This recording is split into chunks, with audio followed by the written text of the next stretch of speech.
चलिए आज बनाते हैं कुछ खस्ता और कुरकुरी कुछ अलग तरह की मठरी। उससे पहले आप सभी को मेरा नमस्कार। तो चलिए करते हैं आज की रेसिपी की शुरुआत। गेहूं के आटे से बनाएंगे इसे हम। मैंने 1 कटोरी यहाँ पर गेहूं का आटा लिया है और जी ये कटोरी है छोटी है। बाकी 1 कटोरी गेहूं के आटे के साथ मैंने 1 कटोरी मैदा भी लिया है। दोनों की मात्रा को बराबर रखा है। मैदा अगर आप नहीं खाते हैं तो 2 कटोरी गेहूं का आटा ले लीजिए या फिर आप 2 कटोरी मैदा ले लीजिए। मैदे से जो मठरी होती है बहुत अच्छी बनती है, बहुत ही खस्ता बनती है। बाकी आप दोनों को मिलाकर भी बना सकते हैं। अब मठरी में हम क्या क्या डालना चाहेंगे वो हमारी इच्छा पे होगा। अगर आप सिंपल सी बनाने जा रहे हैं तो सिर्फ नमक डाल के बना सकते हैं। अगर कुछ मसाले डालना चाहते हैं तो ज़रूर डाल सकते हैं।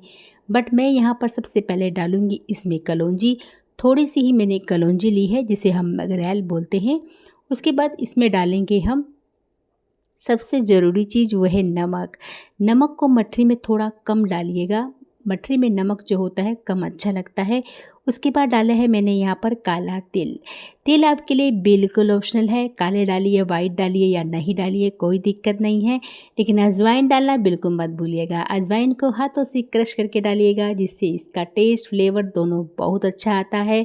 उसके बाद इसमें थोड़ा सा बीच में गैप करेंगे और फिर लगाएंगे इसमें मोइन।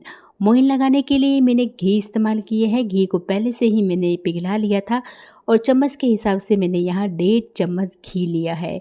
अगर आप डेली स्पून से बोलो तो यहाँ पर 3 चम्मच होगा। और अब इसको हमें मिला लेना है। घी जो मैंने लिया है थोड़ा सा गरम करके लिया है, यानी कि पिघला के लिया है। घी की जगह आप यहाँ पर तेल होता है रिफाइंड तेल, वो भी ले सकते हैं, लेकिन हल्का सा गुनगुना कर लीजिएगा और फिर डालिएगा। मठरी बहुत ही कुरकुरी बनती है। अब हमने इसे मिलाया है, पर जब मैं इसे मिलाई तो मुझे लगा मेरे हिसाब से कि यहाँ पर थोड़ा सा कम है अभी मोइन के लिए घी। तो मैंने आधा चम्मच, थोड़ा सा कम आधे चम्मच से घी इसमें और ऐड कर दिया। और उसके बाद इसे दोनों हाथों से अच्छे से मिलाते हुए हमने इसे मोइन लगाया। तो जितना आप इसे अच्छे से मिलाएंगे उतना अच्छा मोइन लगता है। दोनों हाथों से करेंगे ना तो बहुत अच्छे से मोइन लगता है। और ये देखिए मैंने बहुत अच्छे से इसमें मोइन लगा लिया था। उसके बाद वही करेंगे, चेक कर लीजिएगा। अब गूंदेंगे इसका हम आटा। आटा गूंदने के लिए हम पानी इस्तेमाल करेंगे। पानी बिल्कुल नॉर्मल टेम्परेचर वाला है। थोड़ा थोड़ा लेते हुए हम इसका आटा गूंदेंगे जैसे हम मठरी के लिए गूंदते हैं। लेकिन आज की मठरी थोड़ा अलग होने वाली है। तो आटे को देखिए मैंने 1 कटोरी भर कर पानी ले लिया है। थोड़ा थोड़ा पानी डालते हुए आटे को गूंदेंगे। और हमने इसमें मैदा ऐड किया है तो मैदा आपको पता है कि थोड़ा चिपचिपा हो जाता है, तो इसलिए थोड़ा थोड़ा पानी डालते हुए गूंदेंगे। या थोड़ा थोड़ा डालते हुए मैंने इसे गूंद लिया है। और थोड़ा सा इसे मतलब हाथों की सहायता से मलते हुए और गूंदेंगे। और यहाँ देखिए मैंने गूंद लिया है। अब मैं इसे यहाँ 5 मिनट के लिए ज़रूर छोड़ूंगी। इससे आटा अच्छे से सेट हो जाता है और हमें बनाते समय दिक्कत तो नहीं होती, बट बेलते समय भी कोई दिक्कत नहीं होती है। तो चलिए मिलते हैं आपसे 5 मिनट के बाद। और 5 मिनट हो चुके हैं। चलिए अब एक बार और हाथों से अच्छे से थोड़ा सी इसे हम सेट कर लेते हैं। और ये देखिए आटे को। तो जब हम इसमें घी लगाते हैं या तेल लगाते हैं जिसे हम मोइन बोलते हैं, जब हम इसे 5 मिनट के लिए रेस्ट के लिए छोड़ते हैं ना, उसके बाद देखिएगा आप वो घी तेल के जो हल्के हल्के से इसमें रहते हैं ना, वो दिखते नहीं हैं। तो आप कभी इस चीज़ को देखिएगा। अब उसके बाद मैंने अच्छे से इसे सेट किया है। और ये देखिए कितने अच्छे से आटा तैयार हो चुका है। अब इसे आप 3-4 जितने भी भाग में डिवाइड करना चाहते हो कर सकते हैं, बट मैं यहाँ 4 लोई बनाऊँगी इसकी, 4 पेड़े, क्योंकि मैंने यहाँ पर 4 रोटी बेलनी है। अब रोटी आप अगर छोटी छोटी साइज़ की बेल रहे हैं तो ज़्यादा कर सकते हैं, या बड़ी साइज़ की बेल रहे हैं तो 4 कर सकते हैं। 2 की भी बना सकते हैं, 4 की भी बना सकते हैं, वो आप अपने हिसाब से कर सकते हैं। अब हमें इसे बेलना है। तो मैदे को वैसे बेलते समय कोई दिक्कत नहीं होती है क्योंकि जल्दी से फटता नहीं है। बट गेहूं का आटा हमने इसमें ऐड किया है तो थोड़ा सा देखते हुए बेलेंगे। और इसे जितना पतला बेल सकें उतना पतला बेलेंगे ताकि जो इसकी लेयर हैं, परतें हैं, अच्छे से खुले। देखिए मैंने इसे बेला और काफ़ी बड़ी रोटी मेरी ये बेली थी मैंने। अगर थोड़ा किनारे का हिस्सा टेढ़ा मेढ़ा हो जाता है तो कोई दिक्कत नहीं है, उसको आप काट कर सेट कर सकते हैं या फिर बाद में भी कर सकते हैं। देखिए एक रोटी मैंने बेल ली है और ये देखिए मैं आपको दिखाती हूँ। जैसे हम पापड़ बनाते हैं ना, पापड़ के लिए भी हम बहुत पतला करते हैं, तो बिल्कुल वैसे ही है, पतला मैंने कर लिया है। और बीच का हिस्सा थोड़ा मोटा होता है तो उसको भी थोड़ा पतला कर लीजिएगा। और ये देखिए इस तरह से बनकर तैयार हुई है। अब इसे हम डबल फोल्ड कर कर साइड में रख देंगे, ताकि जो 3 लोइयाँ हैं उनको भी हमें बेल लेना है। तो मैंने 4 रोटी यहाँ पर बेल ली है। अब एक एक पे हम घी लगाएंगे, तेल लगाएंगे, जो भी आप लगाना चाहते हैं, फैलाते हुए इसे हम लगाएंगे ताकि इसके चारों तरफ अच्छे से ये लग जाए। ये देखिए इस तरह से फैलाते हुए लगाएंगे। कोई भी सूखा आटा नहीं करेंगे इसके ऊपर हम ऐड। हाँ, करना चाहते हैं कर सकते हैं, बट मैंने नहीं किया है, सीधा घी लगाते हुए अच्छे से फैला लिया है।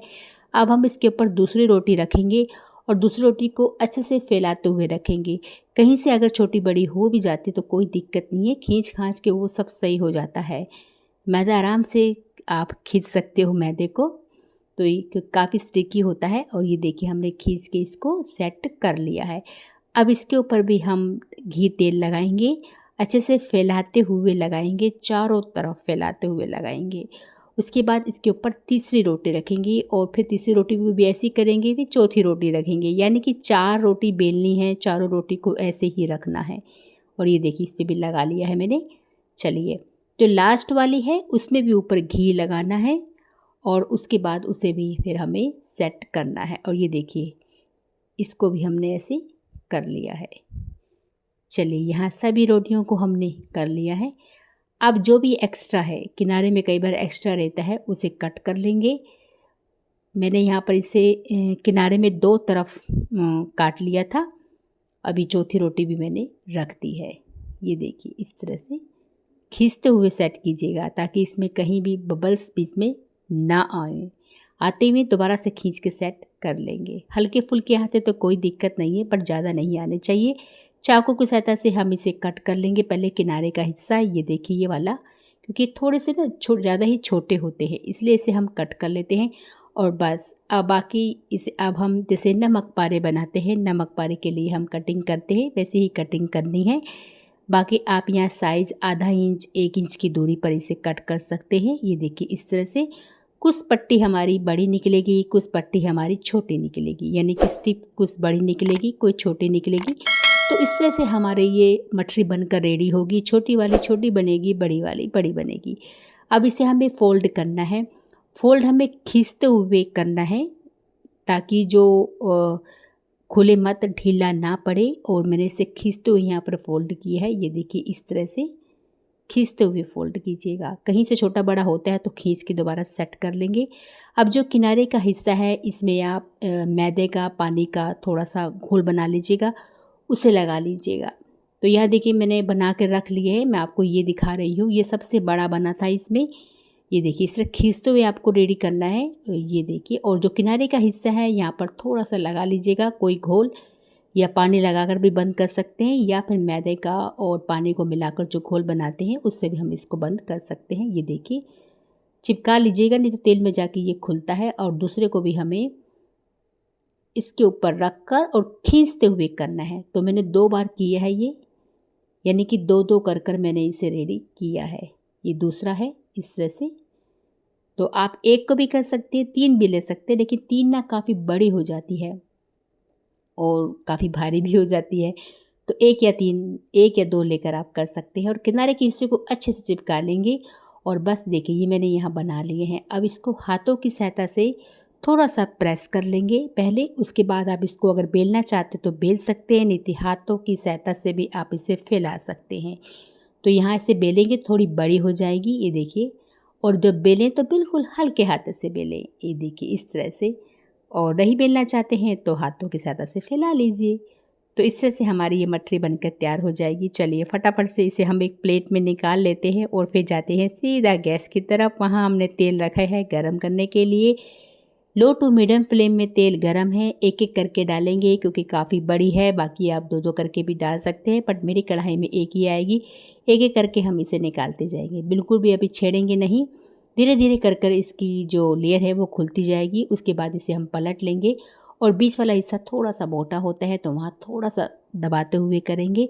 और ये देखिए यहाँ पर उलट पुलट कर कर अच्छा सा कलर आ चुका है। मैंने इसे यहाँ निकाल लिया है और यहाँ पर ये मठरी हमारी बनकर बिल्कुल तैयार है। सिंपल सी मठरी, बिल्कुल आसान सा तरीका और नमक वाली मठरी है। तो आप अपने हिसाब से इसे तीखा बना सकते हैं, सिंपल बना सकते हैं। तो लीजिए फ्रेंड्स, चाय के साथ खाइए या फिर आप सफ़र में ले जाइए, दोनों तरह से ये मठरी बहुत अच्छी लगती है। आशा करूँगी कि आपको पसंद आई होगी तो प्लीज़ वीडियो को लाइक कीजिएगा, शेयर कीजिएगा और प्यारा सा कमेंट हमें ज़रूर कीजिएगा। मिलेंगे आपसे अगले वीडियो में नई रेसिपी के साथ। जब